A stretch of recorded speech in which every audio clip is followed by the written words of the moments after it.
mbere ikiraro, umbere indirimbo, umbere inshuti nyayo, inshuti nyanshuti. Ukuri wowe wumva inshuti ari iki?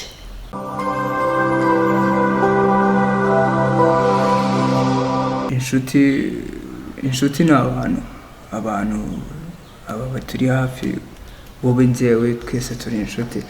Njyewe numva inshuti ari wa muntu umura hafi, wa wundi uzamenya ibijya mbere kuri njyewe, wa muntu uzi koko icyo nkeneye, wa muntu uzamenya uburyo amfasha, wa muntu uzamfasha, uzababazwa nuko ndi mu byago, uzababazwa nuko ndi mu nzira mbi kandi adafite uburyo yamfasha ngo abe yankuramo igihe azabonana ndi kure ye. Iyo ni inshuti, numva ko ari inshuti nyanshuti, yayindi izangira inama, yaba zaba ndi mu gahinda gakabije, ya nshuti izaza ikankura mu bwigunzi.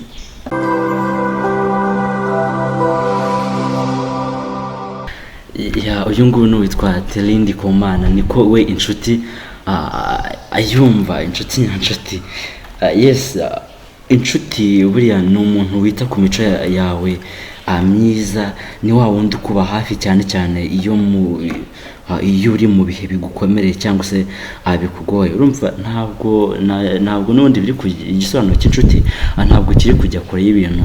Terindi Komana yarari kutubwira igihe namubazaga ngo inshuti ni iki kuri we.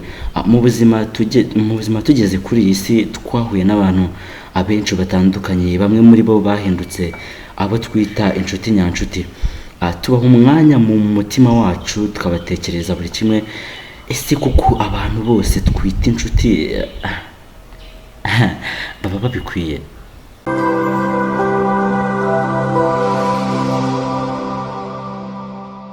Ibihe nk'ibi bizabishimishije cyane.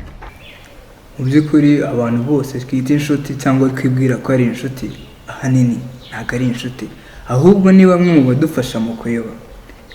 Kenshi rubanda rwibwira yuko inshuti ari ba bandi dusangira amayoga, itabi ndetse n'ibindi byinshi, kandi mu by'ukuri tubita inshuti kandi ntabwo bahuye n'ubusobanuro bw'inshuti. Inshuti ni ba bantu batugira inama, batubwira inzira nziza dukwiye kunyuramo, batubwira za kirazira zose dukwiye kureka.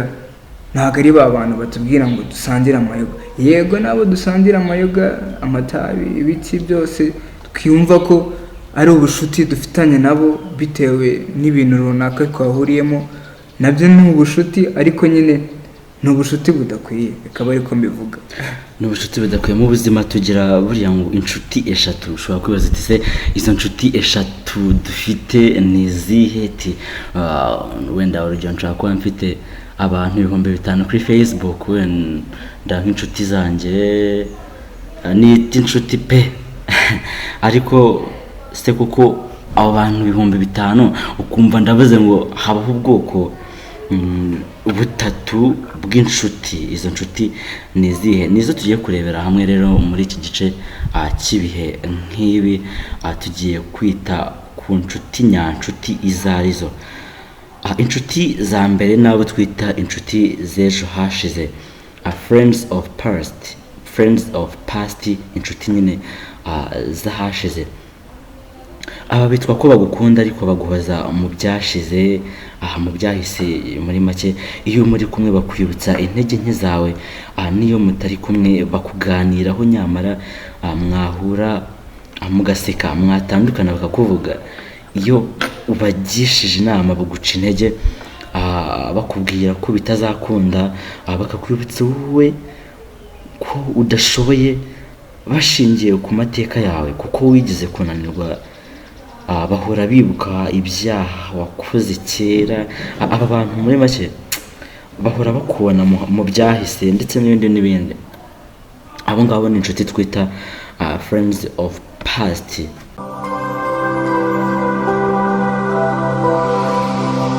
Inshuti za kabiri buriya ngo ni inshuti za none, friends of present. ababo ni babi cyane, bitwa ko bagukunda nyamara bagukundira ko bagukundira uko umeze uyu munsi. Iyo ufite amafaranga bagendana nawe, ndetse n'iyo uguwe neza baragusura. Iyo ufite ibyo ubaha baba hafi yawe rwose, abagukundira ibyo ufite n'ukuri, kuko baba bashaka kugukoresha igihe cyose bagukenereye. Muri make bashaka kugukoresha igihe cyose bagushatse. Niba ngushatse saa 8 zasanga saa 8 mpita nguhamagara, teri ngwino ndagushaka, ugahita uza. Ibintu nk'ibyo ngibyo. Bakwegera iyo bakubonamo inyungu, bagufata nk'igikoresho cyabo. Iyo hari icyo bagushakaho barakwegera cyane, nyamara iyo uri mu ngorane bose bakuvaho. Niba waba uhuye n'ikibazo muri kumwe nabo baraguhunga. Iyo uhindukiye nta n'umwe ubona. Bafite byinshi bibaranga. Aba ni abitwa inshuti z'uyu munsi, inshuti z'ubu, friends of present.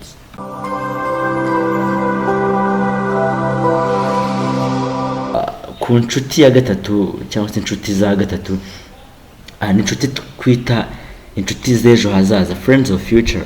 Aba ni abantu batekereza uwo uzawe ejo hazaza. Iyo uri mu ntege nke bagufasha kuzivamo.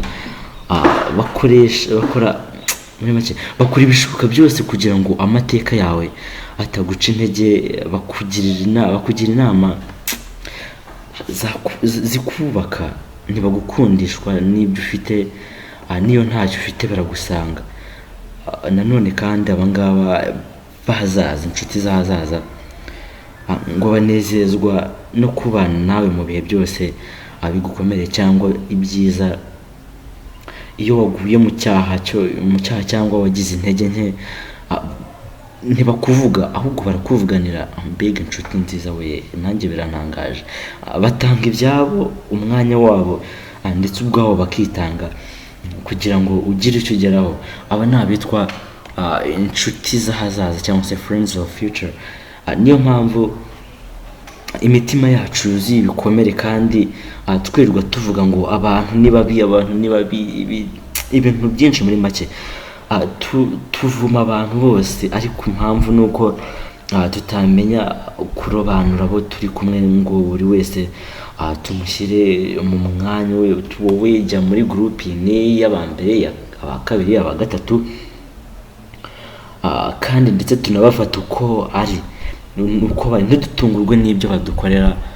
Niba yavuze ko nakoze iki n'iki, njyewe sinumve ko bigomba kuntungura. Menyere yuko ari muri za nshuti eshatu. Twabonye ko ngo ni friends of past, friends of present, ndetse na friends of future. Yosefu yahuye na Farawo, amateka arahinduka. Eliya yahuye n'umupfakazi ku irembo, aramutunga. Izi ni zimwe mu nkuru zivugwa muri Bibiliya nacyo ni igitabo cyiza cyane, mujye mugisoma twifashishije ingero zaho kugira ngo amwumve yuko Bibiliya nayo ifite ikivuga ku bucuti bw'umuntu n'undi, cyangwa se ku nshuti nyazo.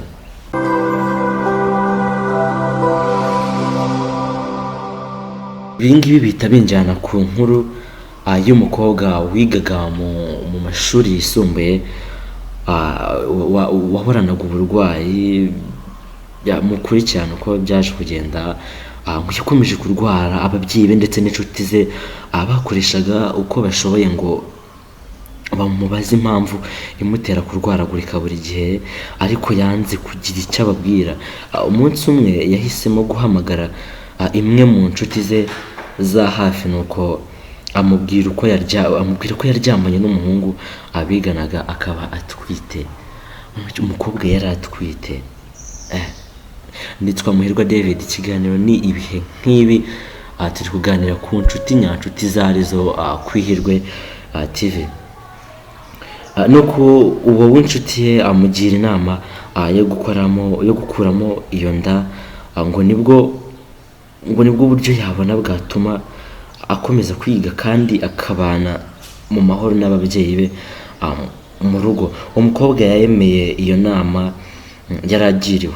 Ubwo bahise bajya ahantu kure cyane bahise bajya kure cyane yo mu rugo. Wenda niba bari batuye kuri uyu musozi bambuka imisozi nk'ibiri bajya ku wundi, bajya kure cyane nyine. Nuko uwo mukobwa w'inshuti amwereka imiti y'ibyatsi ishobora kumufasha gukuramo iyo nda yari atwite. Ubwo uwo mukobwa asoroma iyo miti agaruka mu rugo iwabo.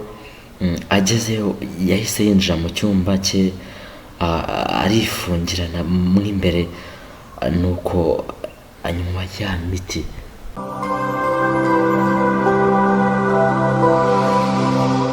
Wa mukobwa yahise anywa ya miti yari asoromewe arayinywa. Bigeze mu ijoro yatangiye kuribwa mu nda bikomeye ndetse anavirirana birenze urugero. Umukobwa yarize ari nako avuza induru avuga ati muntabare muntabare muntabare. Ariko ntiyari kubona nuko afungura urugi kuko yari yikingiranye umenya n'imfunguzo yazivunnye, kugeza ubwo ababyeyi bumvisha urusaku rw'umukobwa wabo bakaza gutaba, ariko basunika bikanga. Umwanzuro bafashe nabo abishe urugi bakinjiramo mu cyumba. Bagezemo bakubiswe n'inkuba barumirwa. Icyumba cyose cyari cyuzuyemo amaraso. Icyumba umukobwa yari arimo cyari cyuzuyemo amaraso. Ariko ikibabaje ni uko basanze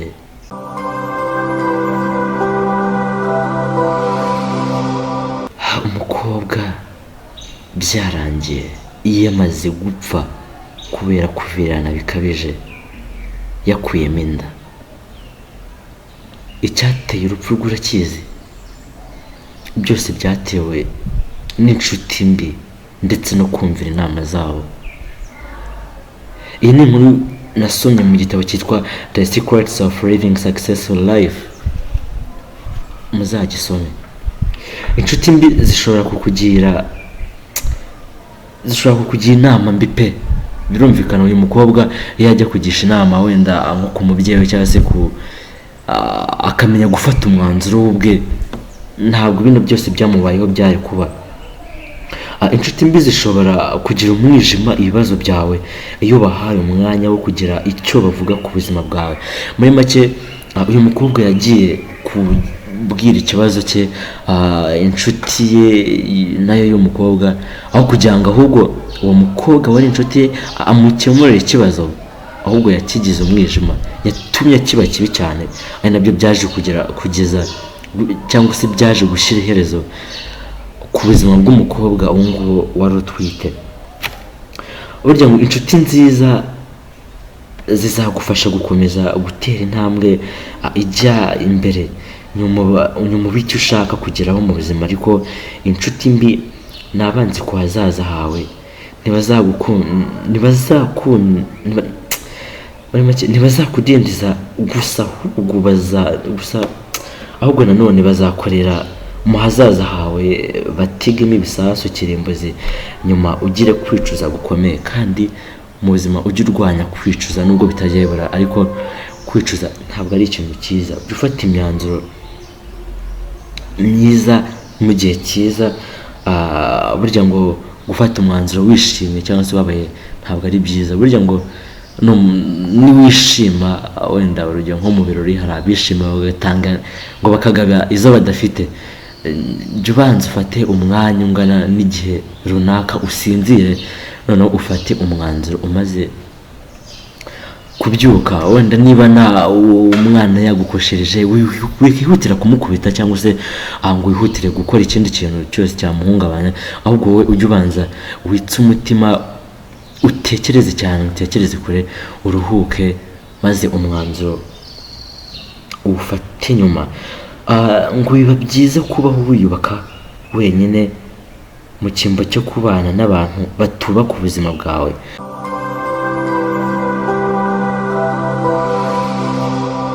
Aho kubaho muri sosiyete,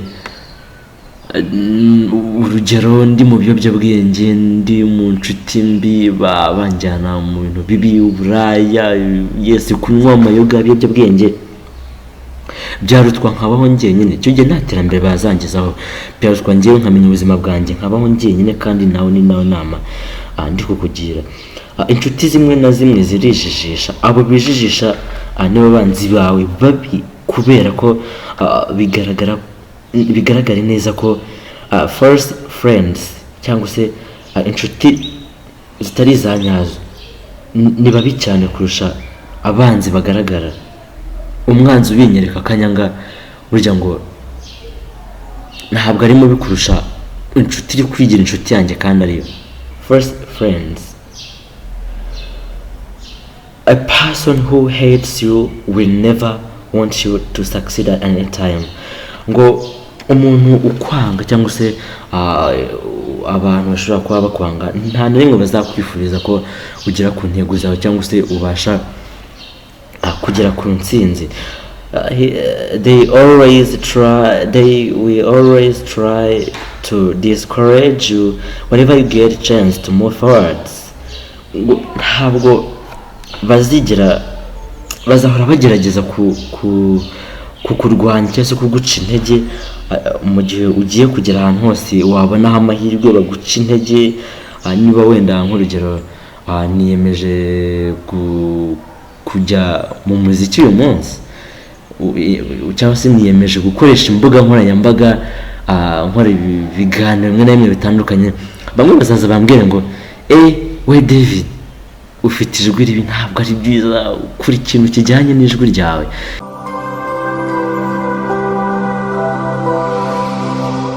Icyo gihe abo ngabo bakubwira gutyo abazaba nyine ari abari kuguca intege, kandi ujye ubirinda wowe ntihagire umuntu uzajya ugerageza kuguca intege. Ujye uvuga uti ndeka njyewe nzi ibyo nkora, wica intege, ndekura nigendere. Ibintu nk'ibyo ngibyo ujye ubyirinda.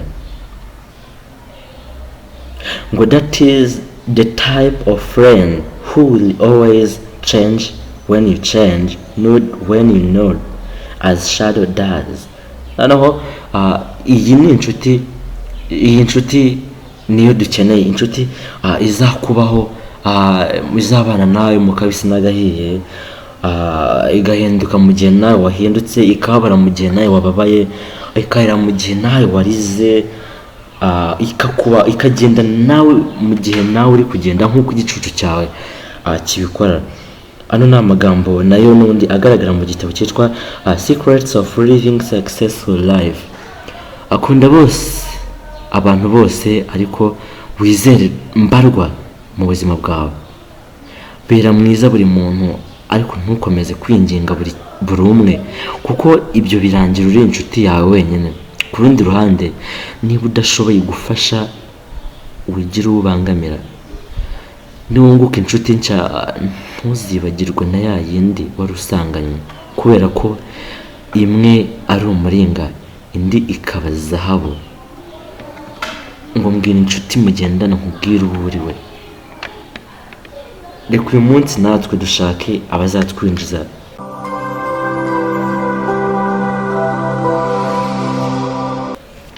mu cyerekezo cy'ubuzima ibihe nk'ibi, aho tuzaba dufite inshuti nziza zitugira inama, inshuti nyanshuti cyangwa se real friends cyangwa se true friends. Ibihe nk'ibi ngibi bizaba ari byiza cyane.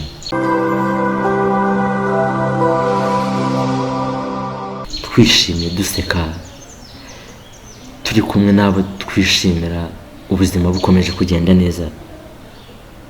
Ibihe nk'ibi bizaba bishimishije, maze intsinzi itubera urumuri bitewe n'abo tuzaba turi b'icyo gihe, ndetse n'inshuti tuzaba turi kumwe nazo muri icyo gihe. Reka uyu munsi rero natwe dushake abazatwinjiza kuko mu cyerekezo cy'ubuzima.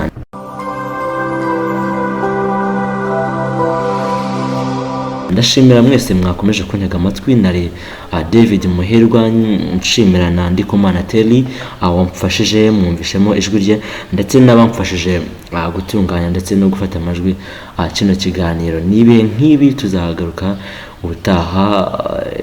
Nari Muhirwa David, mukomeze kugubwa neza amukurikirana byinshi IHIRWE TV tubagezaho.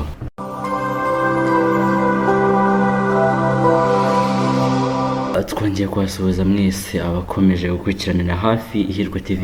Dufite igice gishyashya twashyize mu biganiro bizajya bitambuka hano ku IHIRWE TV cyitwa ibihe nk'ibi. Ibihe nk'ibi rero hazajya hatambukamo inkuru zubaka, inkuru z'ubwenge, inama nziza cyane zizajya zidufasha mu buzima bwacu bwa buri munsi.